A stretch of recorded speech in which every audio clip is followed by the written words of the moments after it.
Қайырлы күн баршаларыңызға достар, менің каналыма қош келдіңіздер. Бүгін сіздермен үй жағдайында өте жұп-жұмсақ, дәмді етіп батон нандарын дайындайтын боламыз. Видеоны соңына дейін қарап, менімен бірге болыңыздар. Ең алдымен ыдысымызға ұнды електен өткізіп салып аламыз. Ұнымызды салып болғаннан соң ортасын осылай ашып, ең алдымен жылы сүтімізді құямыз. Үстінен жылы су құйып аламыз. 1 шай қасық қант саламыз. Үстінен 1 дана жұмыртқамызды жарып, ағын салып, сарысын алып қаламыз. Сарысы бізге нанның бетіне жағуға қажет болады.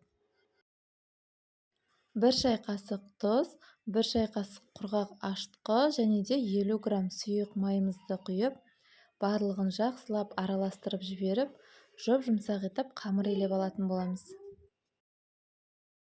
Толық құрамын астындағы описание бөліміне жазып қалдыратын боламын.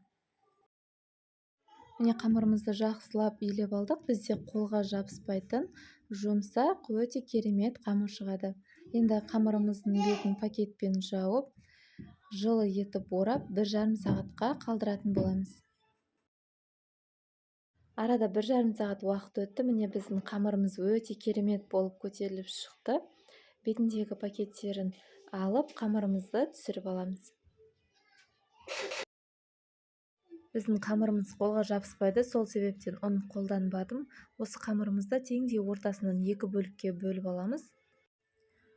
1 бөлігін алып, ортасынан тағы да бөлдім. Сонда менде 2 нан шығатын болады. Ал қалған 1 бөлігінен пирожки жасадым.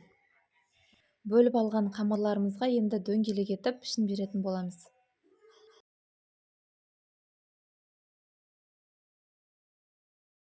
Міне қалған қамырларын дәл осылай кішкентай етіп жасап қойдым. Бұлардан пирожки жасаймын. Ал мына екеуі менде батон нан болады. Нанымыздың қамырын енді дөңгелек етіп жұқалап жайып алатын боламыз. Осылай қолмен жайсаңыздар да болады, не болмаса оқтаудың көмегімен жайып алсаңыздар да болады. Жайып алған қамырларымызды рулет тәрізді етіп орап, әр ораған сайын дәл осылай тығыздап шеттерін басып отырамыз. Соңына қарай келгенде осылай төңкеріп қойып, барлығын жақсылап жабыстырып шығамыз. Піскен кезде ажырап кетпес үшін жақсылап бекітіп шыққан дұрыс. Екі шетінде видеодағыдай етіп қысып алыңыздар. Міне бізде бірінші батон нанымыздың қамыры дайын. Енді екінші қамырын дайындайтын боламыз. Бұны да дәл осылай жұқалап жайып аламыз. Және де дәл жаңағыдай етіп, рулет тәрізді етіп орап шығатын боламыз. Көріп отырғандарыңыздай жасалуы өте оп-оңай, ең бастысы жұп-жұмсақ болып шығады.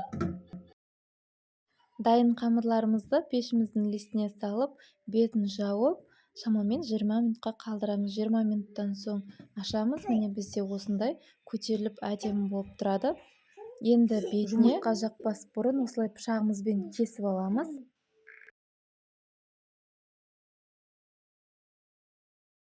Жаңағы алып қалған 1 дана жұмыртқаның сарысымен 1 шай қасық сүтімізді қосып, жақсылап араластырып, осы нандарымыздың бетіне жағып аламыз. Біздің нандарымыз жып-жылтыр, әдемі қып-қызыл болып пісуі үшін. Осы уақытта пешімізді алдын ала 200 градусқа қыздырып қоямыз. Алдын ала қызып тұрған пеште қызарғанға дейін пісіріп аламыз. Шамамен 15-20 минутта піседі. Міне жұмыртқамызды жағып алдық. Қалауыңыз бойынша бетіне күн жетсеп сеңсе болады. Пісіруге жібереміз. Міне біздің батон нандарымыз дайын, пісіп шықты.